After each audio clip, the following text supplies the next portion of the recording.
passe donc la parole à Monsieur Barbier pour la première. Oui, Monsieur le maire, merci. Monsieur le maire, mes chers collègues, depuis maintenant plusieurs mois, l'avenue Edmond-Esmonin et le quartier du Rondeau se détériorent depuis l'installation d'un bidonville qui ne cesse de s'agrandir. Ainsi, ce quartier, qui est l'une des principales entrées de Grenoble, offre chaque jour un spectacle indigne de notre pays. Des hommes, des femmes, des enfants, majoritairement originaires des pays d'Europe de l'Est, s'entassent dans ce bidonville où les conditions d'hygiène sont déplorables. Ce bidonville, car il faut l'appeler comme ça, est une honte pour notre ville, pour notre pays. Est-ce cela la France? Est-ce cela Grenoble? Et que fait-on dans notre ville pour ces populations? Rien, absolument rien. Mis à part des promesses, dans de beaux discours, la main sur le cœur, on assure que c'est inacceptable, que l'on va aider ces personnes. Quand le cœur bat à gauche, il est forcément plus généreux.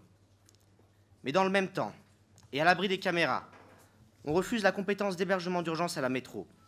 C'est un problème dont on ne veut en réalité pas s'occuper. Chacun jugera de l'honnêteté intellectuelle de la démarche. Et à côté de ces personnes qui vivent dans des conditions déplorables, des Grenoblois subissent la présence de ce bidonville en face de chez eux de manière quotidienne. Un véritable mal-être s'installe dans ces quartiers du sud de la ville, monsieur le maire. En effet, non seulement des citoyens sont heurtés de voir une telle misère en plein cœur de Grenoble, mais ils sont aussi inquiets et ils ont peur. La peur de rentrer chez soi le soir lorsqu'on habite à côté du bidonville. La misère nourrit la délinquance. La peur pour ses biens. La peur de laisser son appartement, sa maison, seule pendant plusieurs jours. Des habitations qui deviennent d'ailleurs invendables lorsque l'on souhaite déménager. En effet, qui voudrait habiter à côté d'un bidonville?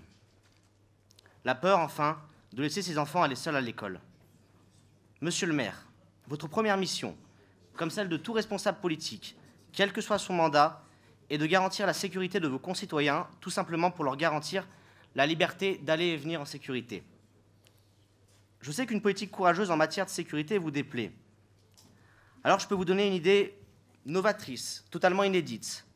On pourrait imaginer consulter ces citoyens, co-construire avec eux, afin de trouver une solution ensemble. Les pouvoirs publics et les citoyens. Cela semble futuriste, mais on peut l'envisager. Nous croyons à la démocratie participative.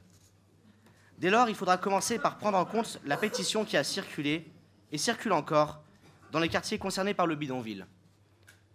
Une pétition qui a recueilli près de 1000 signatures, et ne plus considérer les signataires de ces pétitions comme des personnes qui auraient un cœur moins important que la moyenne, au contraire. Mais à entendre vos déclarations, notamment dans le Dauphiné libéré du 14 février dernier, vous n'avez pas à vous en occuper, car le véritable coupable est tout trouvé. C'est d'ailleurs le coupable idéal, car la source de tous les maux. Nicolas Sarkozy. Ainsi, l'ancien président avait décidé entre 2007 et 2012 de concentrer sur quelques grandes villes la demande d'asile. Pour Rhône-Alpes, c'est donc Lyon et Grenoble. Si cela est selon vous la seule source de tous les maux, nous ne comprenons pas pourquoi la majorité socialiste et Europe Écologie Les Verts, élue en 2012 avec le soutien du Front de gauche au second tour, n'est pas revenue sur cette circulaire. D'ailleurs, on attend encore la réforme du droit d'asile que vos alliés auraient pu proposer. En effet, les délais de traitement des dossiers étant scandaleusement longs, cela favorise des présences irrégulières sur le territoire. Le droit d'asile est un droit sacré qui ne doit plus être banalisé. Mais la vérité, monsieur le maire, c'est que Nicolas Sarkozy, aussi facile que cela pourrait être, n'est pas le véritable coupable, comme vous aimez à le dire. La cause de l'expansion de ce bidonville n'est autre que l'appel d'air créé et entretenu par vos prédécesseurs et votre majorité.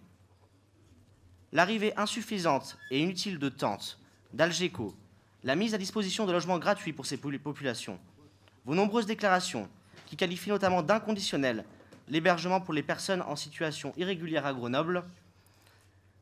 De la même façon, nous nous étonnons de la non-publication du diagnostic amiante du bâtiment qui se situe à côté, diagnostic pourtant obligatoire, et il avait été annoncé dans le Dauphiné libéré qu'il serait publié le 15 février. Cet appel d'air que vous entretenez et l'absence d'actes forts alimentent l'expansion de ce bidonville. En vérité, il n'y a pas de coupable à pointer du doigt en expliquant que c'est la faute d'un tel ou d'un tel. Il n'y a que des responsables publics qui doivent faire le choix d'agir ou de ne pas agir pour régler la situation. D'où ma question, monsieur le maire. Une question simple et directe. Que comptez-vous faire cette année pour régler ce problème qui n'est viable ni pour les populations qui vivent dans ce bidonville, ni pour les citoyens grenoblois? Et serez-vous celui qui impulsera les actions nécessaires en collaboration avec la métropole, l'État et le département? Je vous remercie.